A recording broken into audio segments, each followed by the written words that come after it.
Bagaimana untuk meningkatkan ke depan supaya UMKM yang kita miliki itu semakin bertambah banyak. Proses atau kebijakan yang akan dilakukan oleh Pak Prabowo. Iya. Kita awasi bersama, kita kontrol bersama sejauh mana keberpihakan kepada UMKM itu. Problem klasik, problem yang lama yang terus tumbuh dan makin besar. Mengapa UMKM-nya tertinggal gitu? Maka pengusaha besarnya makin melaju. Karena proyeknya dikasih ke mereka. Nah, menurut saya ini penyakit yang tentu harus kita kritisi kan. Apakah nanti Pak Prabowo dan Gibran misalkan mampu merubah gitu ya terkait dengan proyek-proyek keberpihakannya kepada masyarakat kecil gitu. 5, 4, 3, 2, 1.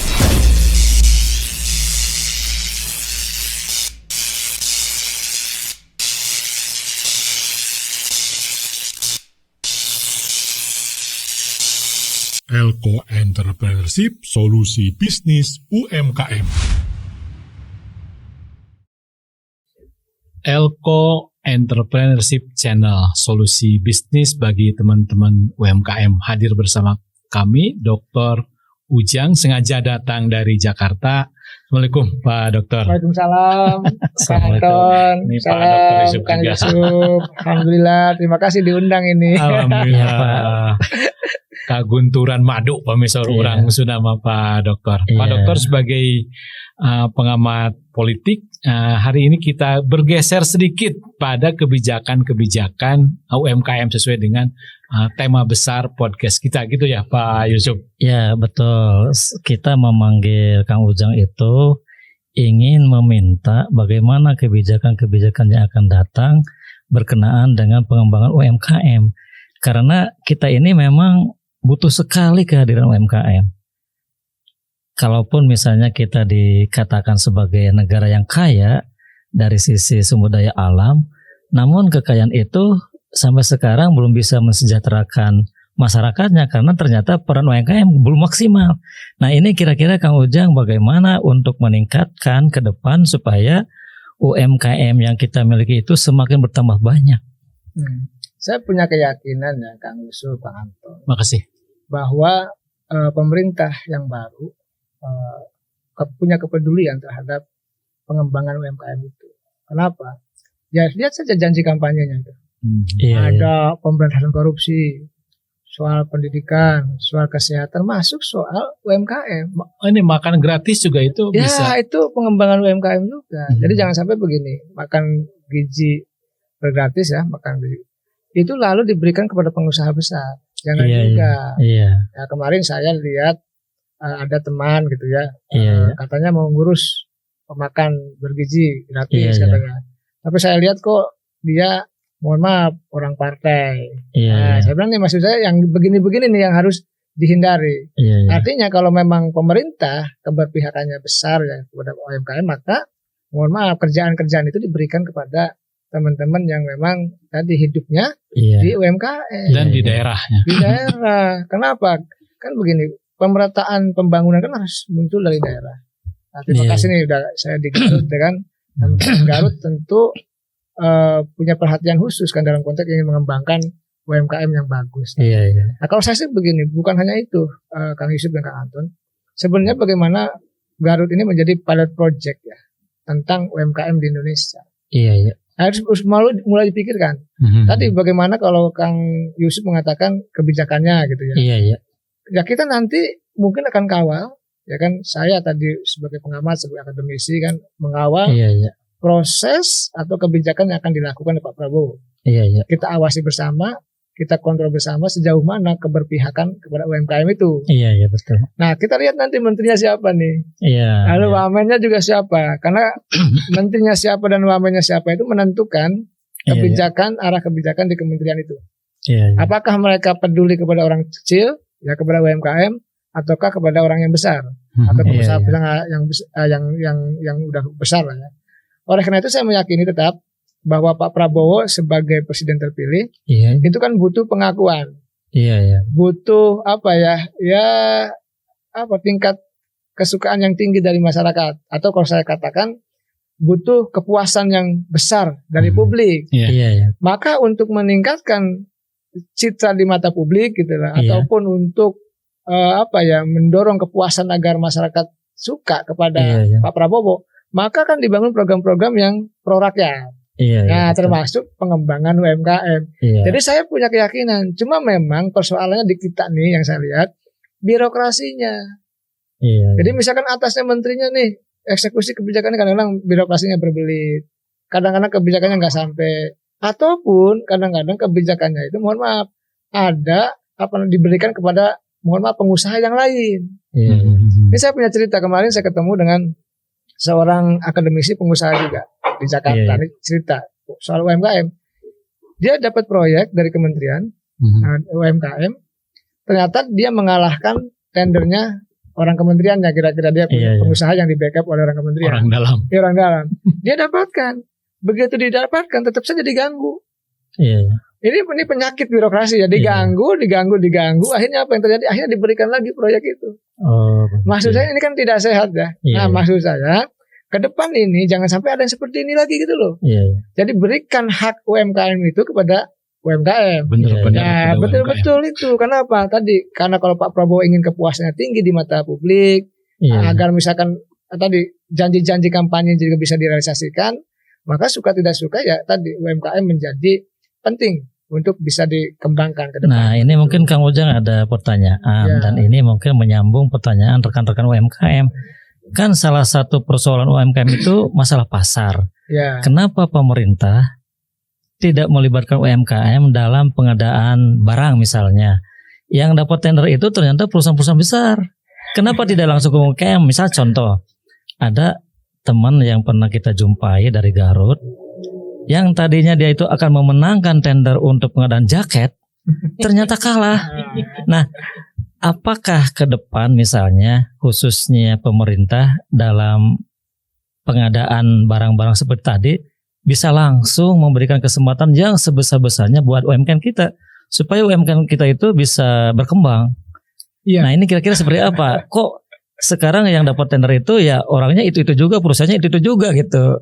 Kang Ujang gimana? Nah, ini kan problem klasik, ya. Iya, iya. Problem yang lama yang terus tumbuh dan makin besar. Mengapa UMKM-nya tertinggal gitu? Maka Iya, iya. pengusaha besarnya makin melaju. Iya, iya. Karena proyeknya dikasih ke mereka. Iya. Nah, menurut saya ini penyakit yang tentu harus kita kritisi kan. Apakah nanti Pak Prabowo dan Gibran misalkan mampu merubah gitu ya terkait dengan proyek-proyek keberpihakannya kepada masyarakat kecil gitu. Iya, iya. Saya meyakini pasti akan ada dilema, pasti ada tantangan-tantangan harus dihadapi ya. Tapi sekali lagi ya harus ada porsinya gitu kalau bahasa saya. Iya, iya. Gak mungkin juga misalkan porsi yang sudah diambil oleh pengusaha itu diambil semua oleh UMKM, Iya, gak iya, mungkin. Kalau saya sih melihatnya pasti ada porsinya dong. Silakan ya pengusaha besar yang bermain dengan wilayahnya. Iya, iya. Ya UMKM punya porsinya dong. Iya. Misalkan 50% kayak porsinya untuk ikut tender kan, Iya, untuk bisa iya. mendapatkan akses katakanlah mendapatkan proyek yang benar ya Iya, di iya. kementerian. Itu harus dibuka ruang. Nah sebenarnya begini Kang Yusuf ya, saya punya teman juga di UMKM di Bandung.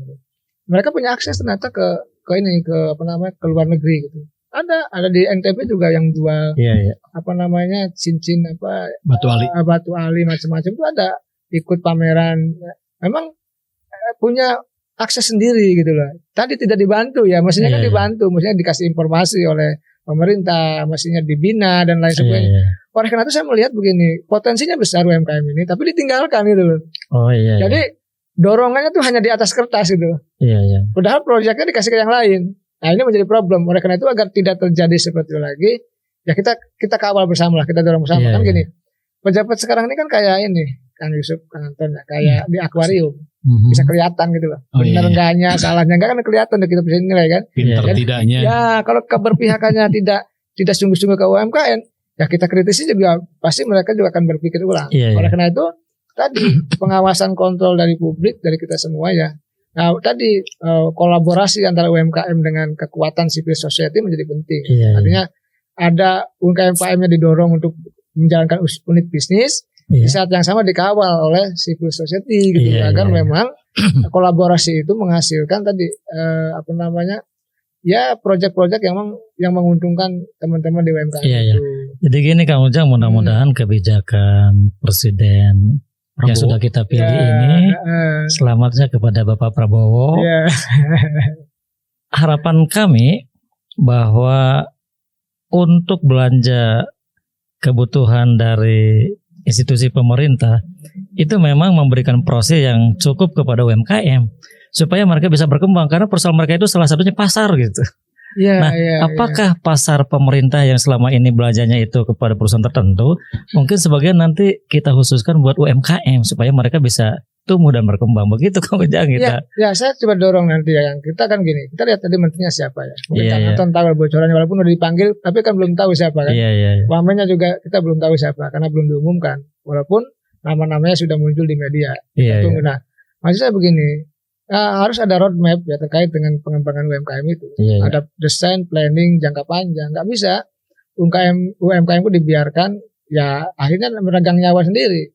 Oleh karena itu saya melihat tadi potensi untuk UMKM didorong di masa Prabowo ada. Iya, iya. Saya tetap optimis. Tapi tadi kalau memang dalam perjalanannya tidak dilakukan, katakanlah dorongan untuk pengembangan UMKM tadi ya soal pasar, Iya, iya. soal apa ya? Kalau bahasa saya training lah ya itu Iya, juga iya. menjadi penting. Apalagi kalau menurut saya bantuan lah, itu bantuan juga menjadi penting. Iya, iya. Terus buat apa uang negara gitu diberikan kepada pihak lain? Kenapa masyarakat kecil yang berusaha susah kan gitu? Iya, iya. Jadi kalau pasar menurut saya ini harus betul-betul pemerintah yang akses. Jadi jangan biarkan UMKM tadi ditinggalkan sendirian, Iya, iya. bergerak sendirian sehingga dikalahkan oleh katakanlah pengusaha-pengusaha yang lain. Iya, iya. Tetap saya optimis Kang Yusuf, Kang Anton, karena kalau hidup nggak optimis susah. Iya. Sama saja berusaha juga kalau nggak Iya, iya. optimis susah juga. Iya, Kan? iya. Soalnya gini kan Kang, ya kalau kita dengarkan dari beberapa statement Menteri Koperasi dan UMKM bahwa Indonesia itu memang butuh UMKM yang banyak itu, bahkan mendekati misalnya Singapura 7,5% penduduknya itu ternyata pengusaha. Tapi sisi lain, kenapa pemerintah misalnya tidak mendorong belanja untuk keperluan masing-masing institusi itu melibatkan UMKM gitu supaya UMKM itu bisa berkembang gitu. Nah, itulah saya bilang apa yang diucapkan terkadang berbeda dengan Iya, yang iya. biasanya. Oleh karena itu tadi jangan sampai kebijakan itu hanya di atas kertas. Iya, iya. Implementasinya jauh dengan apa yang ada dalam atas kertas itu kan. Oleh karena saya yakin, tetap hakul yakin ke depan harus ada pola yang berbeda ya Iya. dengan kepemimpinan yang sebelumnya. Kan menteri dan calon wakil kan dipanggil tuh, diberikan Iya, iya. pembekalan. Iya. Masa tidak ada perubahan kebijakan ke depan sih? Iya, iya. Kan mereka pasti ngelis tuh. Problemnya apa sih di UMKM itu?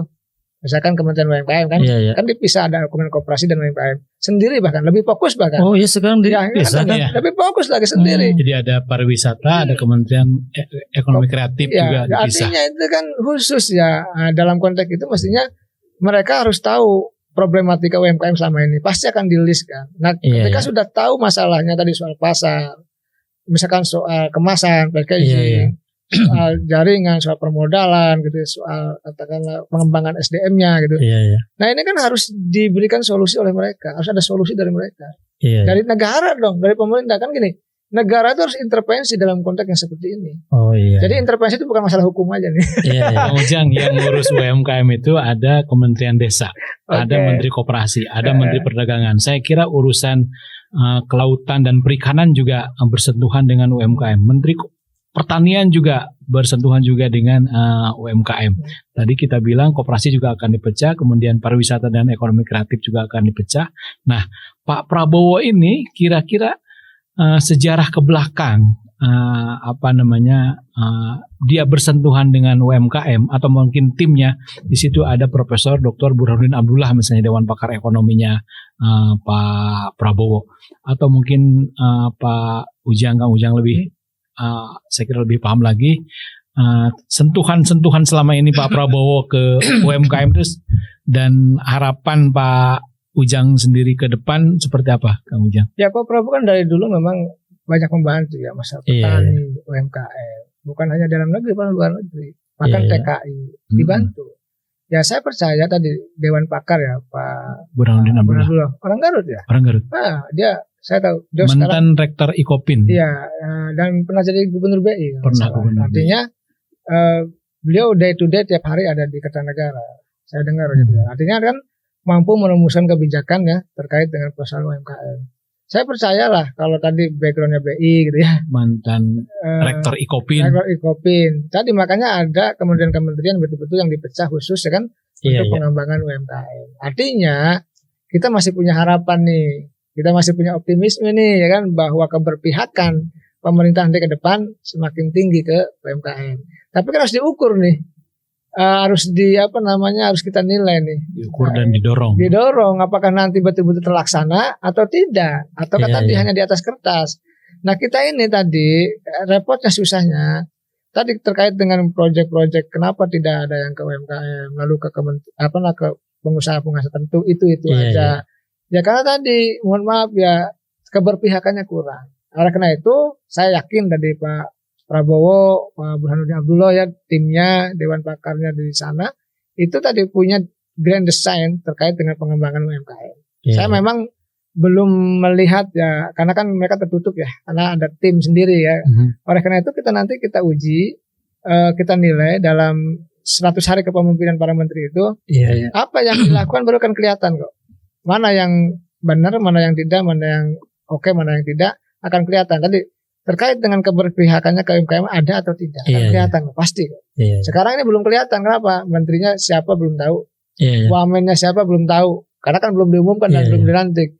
Oleh karena itu semua lagi pada ngintip nih kan. Oh gitu ya. Karena orang-orang begini, orang-orang di luar sana itu ngintip, bukan ngintip untuk pengembangan UMKM, ngintipnya saya dapat proyek dari menteri apa, sekitar gitu. Nah, kenapa itu tidak dipikirkan kepada UMKM kan gitu? Mestinya bukan menterinya, bukan UMKM-nya yang ingin dekat dengan menteri. Mestinya kan kebijakan itu berpihak kepada UMKM kan itu.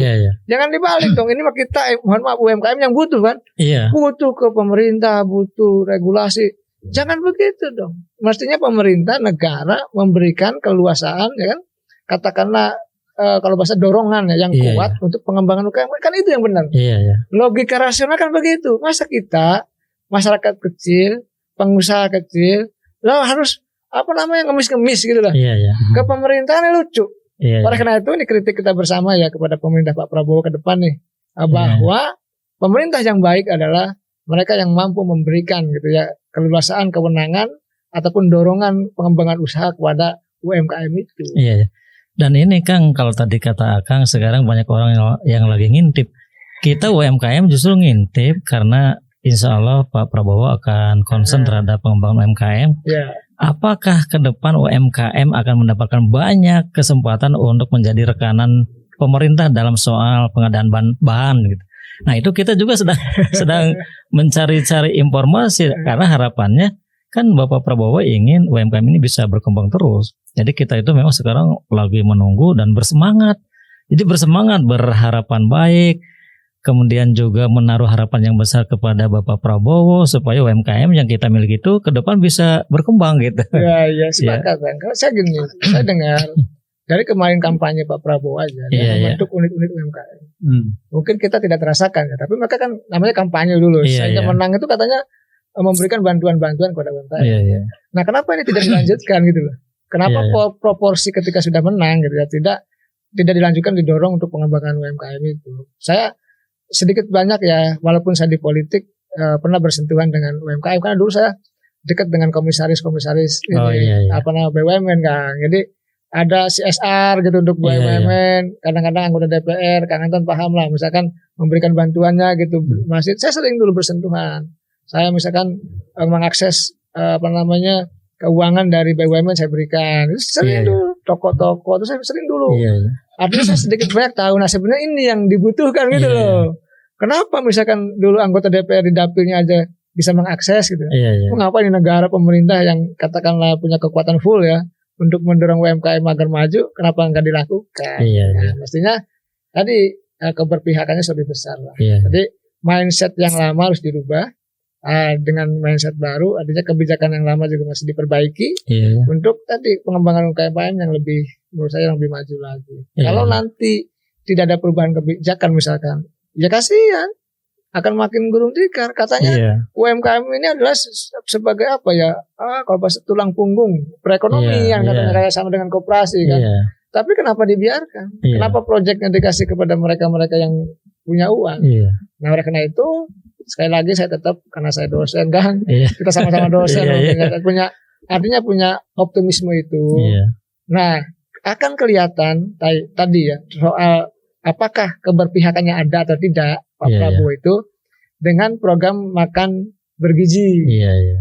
Akan diberi kemana nih? Itu pintu masuk untuk mendorong UMKM salah satunya. Proyek-proyeknya diberi kemana? Nah kita list aja nanti apakah itu diberikan ke UMKM atau tidak. Ini kan kelihatan. Iya, iya. Nah disinilah akan diuji coba tadi keberpihakan negara atau pemerintahan Pak Prabowo kepada UMKM. Saya rasa di situ pintu masuk. Iya, iya. Kita bisa menilai apakah berpihak atau tidak. Iya, iya. Terus ini mungkin Kang Ujang perlu juga kita sampaikan kepada pemerintah yang akan datang. Kalau dulu memang kita sering mendapatkan bantuan-bantuan modal kerja sumbernya dari CSR. Cuma masalahnya kadang-kadang anggapan dari UMKM CSR itu sama dengan hibah. Karena tidak ada pendampingan, Kang Ujang. Nah, mungkin ke depan supaya bantuan yang kita salurkan kepada UMKM ada pendampingan. Jadi bukan hanya ngasih uang cul gitu. Tapi ketika ngasih uang ada pendampingan supaya UMKM itu memang menyadari bahwa ini uang bantuan yang harus bergulir.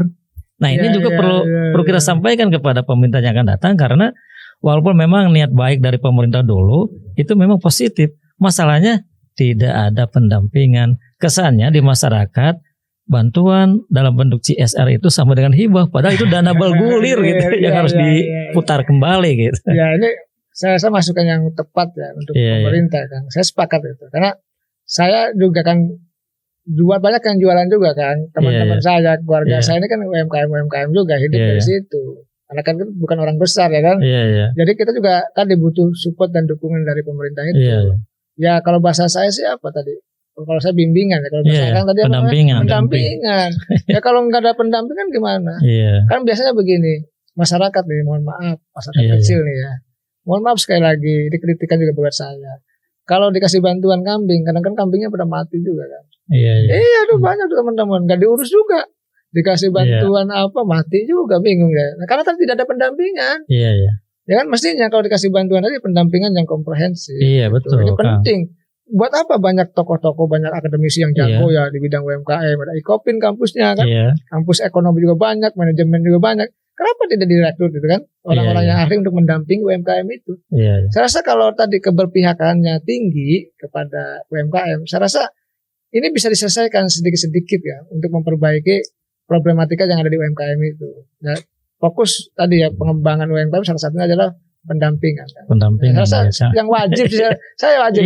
Kalau ada uangnya nggak didampingi bisa hilang. Iya, jadi kesannya kan tidak efektif ya. Walaupun memang rencana bahwa UMKM supaya bisa berkembang dengan bantuan dana itu, tapi malah sebaliknya gitu. Ya, jadi niatnya baik, tapi tidak dirancang dengan baik. Nah, itu kan. Akhirnya hasilnya mohon kurang baik. Karena bahasa saya begitu. Pak Dokter, Pak Prabowo ini kan ada sisi ideologi sosialisnya. Nah, saya kira dengan hadirnya Kementerian Keuangan yang dilengkapi dengan 2 wamen dan di situ ada sisi partainya, sebut saja Gerindra dan ada sisi ideologi sosialisnya begitu. Apakah Prabowo sebagai orang yang berdarah sosialis begitu bisa menjadi jaminan nggak pada kebijakan-kebijakan UMKM, koperasi, pertanian? Iya, saya rasa ada optimisme itu. Kalau dijamin saya nggak bisa menjamin kan, tapi ada keberpihakan itu. Saya dengar begini, ini di luar pertanyaan tadi saya jawab dulu yang lain. Saya dengar kabar dulu ada utang-utang petani gitu. Ada punya niat untuk dilunasi oleh Prabowo itu. Wah, bagus sekali. Punya niat kata dengar-dengar, tapi dengan dana-dana yang lain kira-kira gitu. Artinya kan ada keberpihakan gitu ya. Maka oleh karena kita lihat nanti kan dalam 1 tahun ini betul-betul dilunasi atau tidak. Nah, kenapa ini yang sifatnya formal yang tadi ada kementeriannya gitu ya. Masa nggak bisa dilakukan gitu. Bahwa Kemenq bisa menganggarkan kementerian teknis kan di UMKM kan untuk tadi keberpihakannya lebih tinggi lagi. Saya percaya lah, biasanya aliran-aliran sosialis itu keberpihakan masyarakat kecilnya tinggi. Nah, saya percaya itu. Tadi makanya ada niat-niat di belakang layar tadi untuk melunasi hutang petani lah katanya. Ada kan, saya mendengar itu. Ini perumahan juga. Iya, dengar. Jadi artinya kalau kembali ke pertanyaan Anton, saya optimisme lah. Mungkin ada niat ke sana. Nanti sekarang bagaimana desainnya itu kan, bagaimana implementasinya. Kapan dilaksanakannya gitu, seperti apa, kita layak tunggu. Kenapa? Bagaimanapun tadi keberpihakannya sudah ada. Tapi apakah implementasinya sesuai dengan harapan kita tunggu. Karena bagaimanapun mereka yang mengeksekusi kebijakan-kebijakan itu. Iya, seperti ini Kang, ada kasus dulu kan, rencana pemerintah akan menghapuskan kredit UMKM yang di bawah 5M. Nah, mungkin harapan kita ke depan supaya UMKM punya kelulusan lagi, kredit-kredit yang dianggap macet itu ya seperti tadi ada rencana dibayar. Ya. Itu Minimal itu memang- evaluasi lah ya. itu ide bagus dan itu akan memberikan ruang semangat bagi UMKM untuk mengevaluasi diri. Nah, ini bagus nih disampaikan dari podcast ini kan. Iya, Itu iya. Gagasan itu betul. Iya. Saya sepakat itu. Dan tadi yang prinsipnya baik, Iya, bagus, mestinya pemerintah dorong. Kan? iya, Ya, iya. kita Kang Anton, Kang Yusuf, saya kan punya keinginan juga mendorong Iya, UMKM iya. kan. Kita kan mohon maaf kan orang miskin kan. Jadi kan hidupnya dari UMKM juga. Iya, Ya kalau dosen mah ya kita tahu lah iya. pengabdian ya Iya, kan. iya. Saya juga sama istri kadang-kadang dulu jualan baju kan. Saya Kerudung. jualan kerudung saya sudah lakukan. Iya, Dan iya. artinya saya pelaku UMKM juga. Iya, iya, Dan dalam konteks itu saya merasakan saya belanja ke Tanah Abang Kang. iya. Mama saya juga punya butik, kita punya UMKM. Iya, Jadi iya. bahkan ada tuh saya bantuan pandemi ke UMKM ke mama saya gitu. Iya, Jadi iya. saya ini pelaku UMKM juga yang paling tidak tahu sedikit banyak Iya, ya terkait dengan tadi keluhan-keluhan yang dimiliki oleh teman-teman UMKM. Iya, iya. Ya saya percaya tetap karena pemerintahan baru optimis ya. Buat apa Iya, juga apa iya. akan digembleng menterinya Iya, iya. apa dengan pembekalan nanti juga akan ada pembekalan di Magelang. Iya, iya. Kalau Iya. masa ngurus UMKM aja nggak bisa kan gitu. Soalnya kami semua memang optimis, Kang, bahwa pemerintahan baru Bapak Prabowo ini akan concern untuk mengembangkan dan membantu kami. Itu memang Amin. optimis Iya. karena kita kan tahu reputasi beliau itu kan memang bisnisnya cukup sukses gitu. Iya. Pasti akan merasakan bagaimana perjalanan UMKM gitu. Iya. Jadi harapan kita itu memang UMKM ke depan itu bisa meningkat, Kang, Amin. supaya Indonesia itu menjadi negara yang sejahtera. Jangan sampai ada sebuah ironi, negara kaya tapi masyarakatnya masih hidup dalam garis kemiskinan. Kan harusnya mungkin kita perlu juga belajar dari Singapura, negara miskin tapi rakyatnya sejahtera gitu. betul. Nah ini UMKM-nya harus Sepakat. kita angkat gitu. Nah kita ini mohon maaf Bang, terlalu banyak problemnya, terlalu banyak tanda Iya, iya. petik mafianya. Oh iya. Makanya apapun sulit nyampe ke orang kecil, sulit Iya, sulit nyampe ke bawah. Oleh karena itu tadi kalau keberpihakannya Pak Prabowo tinggi terhadap Iya, iya. UMKM, terhadap rakyat, ya harus merubah gaya-gaya Iya, kepemimpinan lama yang tidak berpihak kepada masyarakat kan itu. Itu harus Iya. dirubah dulu. Ya harus kita aminkan lah Kang saya, gitu saya ya. percaya lah, saya percaya Iya. kan gini, bagaimanapun Pak Prabowo ini kan tadi butuh, Iya. mohon maaf, kepuasan yang tinggi dari publik, Iya, iya. kinerjanya kan harus dinilai nih. Iya. Apakah nanti apa namanya publik suka atau tidak, lalu kepuasannya rendah apa tinggi, ya kan itu kan dinilai nih. Kalau Iya, iya. misalkan Pak Prabowo tidak bisa mengeksekusi kebijakannya, tidak bisa melaksanakan janji-janjinya terkait dengan UMKM juga, Iya, iya. ya pasti akan kecil, akan turun. Nah ini kan berdampak kepada kepercayaan publik kepada Pak Iya, Prabowo. iya, Jadi saya masih tetap dalam 5 tahun ini akan ada kebijakan-kebijakan yang besar kepada masyarakat kecil Iya, lah, iya. terutama UMKM. Saya yakin itu. Satu Iya, lagi iya. Kang Ujang, bukti Prabowo ke UMKM itu untuk sektor pertanian, cetak sawah baru beliau di Papua itu kan berhasil. Mhm. Nah, dari bukti-bukti itu lagi bagaimana ke depan Pak Ujang sendiri, Kang Ujang sendiri punya, saya kira punya amanah untuk mendorong para pihak, baik itu yang di partai, begitu teman-teman pengamat sendiri, dunia yang akan mendorong agar UMKM ini bisa berkembang seperti apa Kang Ujang? Ya, sebelum saya jawab, saya jadi tim penilai di Kementerian Pertanian. Jadi saya tahu persis itu cetak sawah. Yang Iya, di iya. Papua. Iya, jadi saya tahu persis. Saya kebetulan dekat juga dengan Pak Menterinya gitu. Nah, ya sama juga dengan kebijakan lain gitu di kementerian lain itu Pak Prabowo akan dorong. Prinsipnya yang ketahanan pangan, ketahanan energi, penguatan demokrasi, penegakan korupsi kan tadi pertumbuhan ekonomi kan didorong. Iya, Lalu iya. bagaimana targetnya 8%? Iya, iya. Kalau UMKM-nya nggak didorong. Nah Kan itu lucu. ya. Jadi sebenarnya target 8% ini ada kesempatan Iya. UMKM untuk didorong. Iya. Saya punya keyakinan Kang Anton bahwa Pak Prabowo Pasti akan ini Kang mendapat perhatian yang serius nih. ya Karena mudah-mudahan ada target 8% Iya pertumbuhan dong, ekonomi. wajib. Iya. Kalau enggak tadi citranya akan Iya. jelek. Kalau Iya. sampai target terpenuhi dan UMKM didorong kan semua happy. Artinya Iya. Pak Prabowo happy, rakyat pun happy Iya. kan. Itu yang kita tunggu.